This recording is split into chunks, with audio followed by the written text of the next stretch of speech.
یہ کہتے ہیں کہ شادی سادگی سے کرنا چاہیے، یہ بہتر ہے، یا جیسے عام دنیا دار کرتے ہیں؟ اگر سادگی سے کریں تو لوگ تانے دیتے ہیں، اور زیادہ خرچ کریں تو ہم گناہ گار ہوتے ہیں، عورتوں کو کیسے سمجھائیں؟ دیکھیں، یہ آپ کو کس نے کہا کہ سادگی کا مطلب یہ ہے کہ آپ مطلب بہت اچھی شادی نہیں کر سکتے؟ سادگی ایک الگ چیز ہے اور اسراف ایک الگ چیز ہوتی ہے۔ بعض اوقات یعنی یوں سمجھ لیجئے کہ آپ اچھے انداز سے، جیسے امام اعظم رضی اللہ تعالیٰ عنہ بہترین لباس پہنتے تھے، سیدنا شیخ عبد القادر جیلانی رضی اللہ تعالیٰ عنہ سے بھی ثابت ہے، لیکن کیا آپ اس کو صادقے کے منافق قرار دیں گے؟ یہ ہوتا ہے کہ اسراف نہ ہو، تکبر نہ ہو۔ یہ نبی کریم صلی اللہ علیہ وسلم نے فرمایا تم جو کھاؤ جو پیو، لیکن اس میں دو چیزیں نہ ہوں، ایک اسراف، دوسرا تکبر۔ تو بعض اوقات اور یہ بھی ہے وَأَمَّا بِنِعْمَةِ رَبِّكَ فَحَدِّثْ، اور بہرحال اپنے رب کی نعمت کا خوب چرچا کرو۔ اس کا مطلب یہ ہے کہ تحدیث نعمت کو ظاہر کریں اس طریقے سے کہ اسراف بھی نہ ہو، تکبر بھی نہ ہو۔ نبی کریم صلی اللہ علیہ وسلم کے پاس ایک صحابی آئے جو بظاہر مفلوق الحال تھے۔ رحمت کونین صلی اللہ علیہ وسلم نے دریافت فرمایا کہ آپ کے پاس مال نہیں ہے؟ عرض کی الحمدللہ ہر طرح کا مال ہے، یعنی مویشی ہیں، باغات ہیں، دراہم ہیں، دنانیر ہیں۔ تو رحمت کونین صلی اللہ علیہ وسلم نے فرمایا پھر اللہ کی نعمت کا اثر تجھ پر ظاہر ہونا چاہیے۔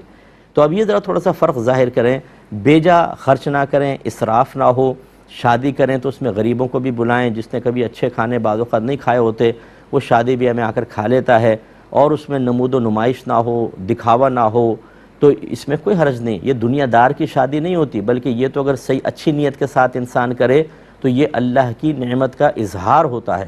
اگر اللہ تعالیٰ نے آپ کو نعمت دی ہے اس کو ظاہر کر رہے ہیں آپ، اس میں کوئی حرج نہیں ہے۔ ہاں، پٹاخے اور فضولیات، ایسے پروگرامز رکھنا جس میں بہت ہی گانے باجے اور لاکھوں روپے اس پہ لٹائے جا رہے ہوں، یا بعض اوقات تیسری مخلوق کا ایک ڈانس وانس کروائے جاتی ہے، ان پہ خوب پیسے لٹا رہے ہیں، اس قسم کی چیزیں جو ہیں یہ جو خلاف شرع ہوں وہ منافی ہیں۔ شریعت کے دائرے میں رہ کے کریں سب سے اچھا ہے۔ ہاں، اب ایک صورتحال اور ہے کہ اگر کوئی شخص یہ چاہتا ہے کہ میں اتنا خرچہ نہ کروں، اس کو وہ سادگی کا نام دے رہا ہے، اور وہ یہ نہیں ہے کہ کنجوسی ہے، بلکہ اس لیے کر رہا ہے کہ چلو دیگر لوگوں کو بھی ہمت پیدا ہوگی، تو پھر تو بہت اچھی بات ہے، اس میں کوئی منع بھی نہیں ہے۔ یہ بعض اوقات ایسا ہوتا ہے کہ چلو اتنا پیسہ بچے گا وہ غریبوں کے اندر تقسیم کر دیں گے، ہم نہیں کرتے، بہت اچھی بات ہے، لیکن ایسے اب خلاصہ کلام کیا ہوا، ایسے شخص کو آپ تانا نہیں دے سکتے، اور جو تحدیث نعمت کے طور پر کر رہا ہے اسے آپ یہ نہیں کہہ سکتے کہ تم گناہ گار ہو رہے ہو، تمہاری شادی دنیا داروں والی ہے۔ یہ مطلب گہری نظر ہونا بہت ضروری ہے۔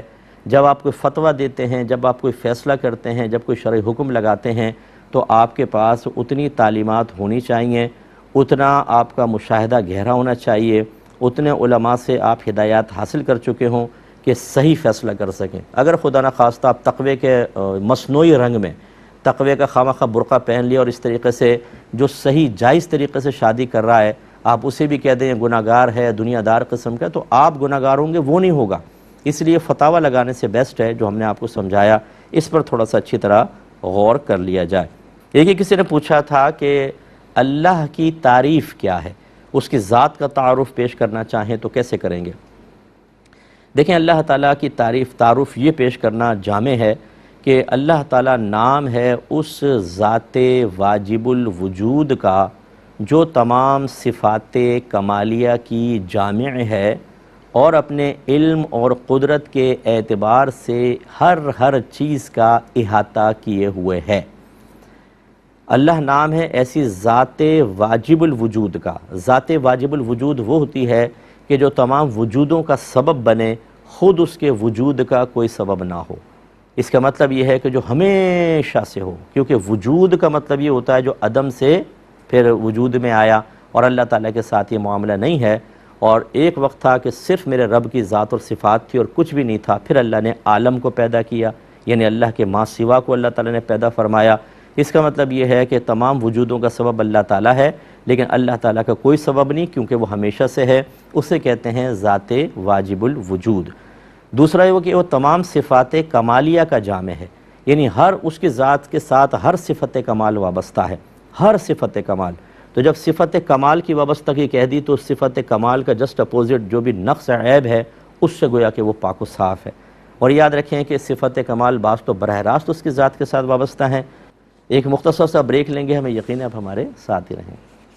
بسم اللہ الرحمن الرحیم۔ آپ کی خدمت میں اللہ تعالیٰ کی تعریف ذکر کر رہے تھے کہ اللہ نام ہے اس ذات واجب الوجود کا، اس کی وضاحت میں کر چکا، جو تمام صفات کمالیہ کی جامع ہے، یعنی تمام اچھی خوبیاں اس کی ذات کے ساتھ وابستہ ہیں۔ تو اجتماع ضدین محال ہوتا ہے، یعنی دو ضد ایک جگہ جمع نہیں ہو سکتی۔ تو اسی سے نتیجہ نکلا کہ ہر بری صفت، ہر بری چیز، اس کو اللہ کی ذات سے اس کی نفی کرنا، اس کو دور رکھنا، یہ ہم پر واجب ہوگا۔